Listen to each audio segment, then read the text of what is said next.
Welcome back to Fast Market here on the Schwab Network. It's time for our cash tag segment. For that, let's bring in our next guest. That's going to be Landon Swan, co-founder of Likefolio. Welcome back to the show, Landon.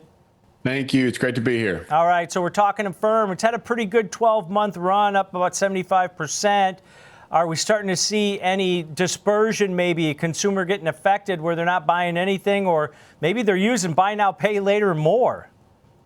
Yeah, I think that's actually the case. I mean, when you look at credit card debt, we're at all-time highs as a nation, 1.09 trillion. We've got 22% rejection rates on new credit, and 55% of Americans say they're using some sort of buy now, pay later. So this is like the next level of credit, right? So if you're really stretched thin and you're unable to get more credit, you're maxed out, then you're doing buy now, pay later, which says a lot about the American consumer, but Affirm's going to make some money on it. So I like their position here. And you talk about the stock, yeah, it's on quite a run, but depending on which investor you ask, they might be disappointed that went from low 80s to mid 50s over the last little bit, even though it was 22 back in July. So it's kind of like Shopify, where it was way lower before, but it was also higher than it was now. So depending on the outlook of the investor, they could be frustrated or very happy right now. We know that again, the buy now pay later is a trend that's continuing to pick up steam. And I don't think that the tightness in the American economy or the consumer confidence is going to hurt this company. I think it's going to help because as you start to struggle a little bit more, to get credit or to spend what you need to spend, you're going to go to buy now, pay later. And that's evident by a lot of the data that we see. So when you look at them versus some of their competition, the difference is actually pretty staggering. I mean, they are the dominant player here. You can look at all of the competition that they've got. Which one of these companies do you want to be invested in? Obviously, the plus 20 over the negatives. And so the fact that they've got web visits, excuse me, up 20% year over year. Their active customers are plus 23% year over year. They just posted the last time they posted their fourth quarter of consumer growth, fourth consecutive growth quarter for growing consumers.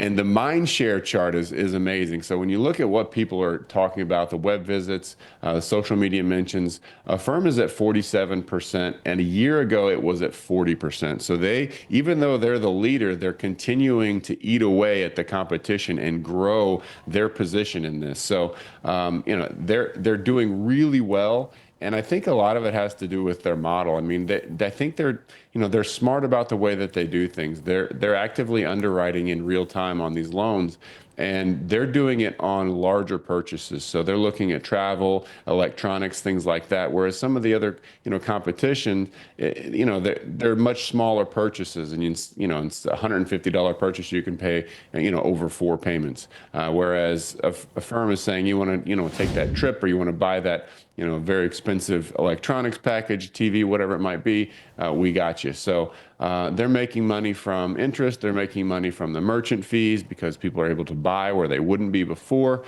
Just overall, I think that they're separating themselves through not only the type of loans that they're giving out, but also the fact that they're very transparent. They don't have any hidden fees. So when you interact with them, you know what you're getting into, right? I mean, you're tight on money already. You don't need the added stress, and you're just saying, okay, here's an option for me.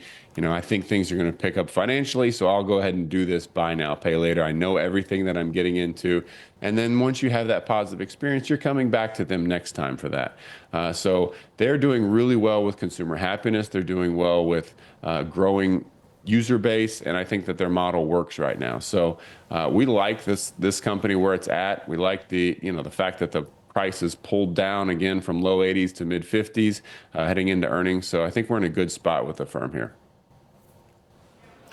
Landon, when buy now, pay later jumped onto the scene, everyone thought it was kind of a trendy thing that was a flash in the pan, and some of the actions, appeared like that was happening, right? It looked like it was going to be a flash in the pan that died out, but they've settled in here to some nice growth and some nice businesses.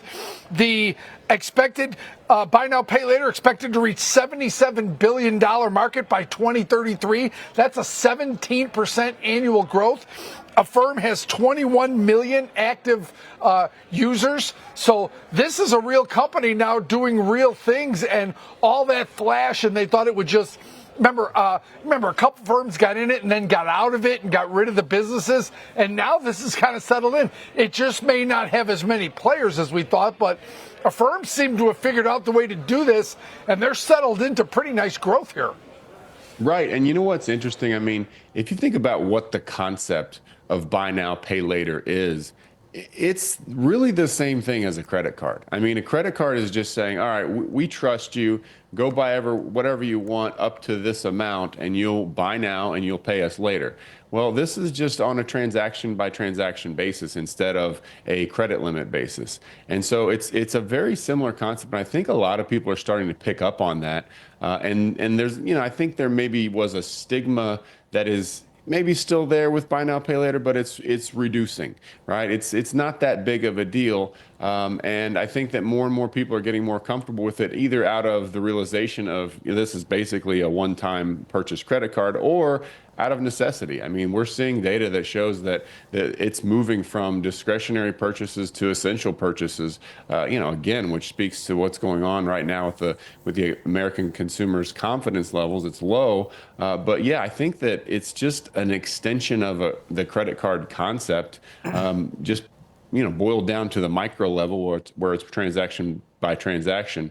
And this could be an alternative to credit cards for a lot of people. And I think that they've kind of found their sweet spot in this growing trend, and they're the clear leader. So again, this company was $22, and then it's $82, and now it's $55. I think they're headed higher. I think they've got a good market position. They're growing. They're beating their competition. They are the leader, and they're expanding that lead right now, which is really attractive. So it's going to be interesting to see how this shakes out over this earnings call. But we're expecting good numbers from them. Yeah. Landon, you mentioned competition and some of the other players in this space.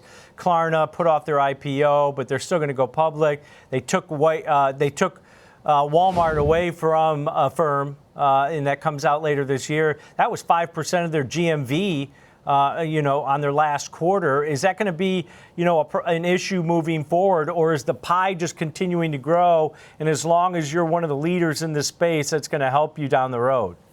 Well, yeah, I mean, obviously it's going to hurt. For investors that are looking to trade this, if it's known, though, it's baked in already. So that's good. But the pie is definitely continuing to grow, and they're continuing to eat a bigger piece of that pie, which is, it's a win-win. That's what you want. You want the best ship, and when the rising tide lifts all boats, but you want the best boat.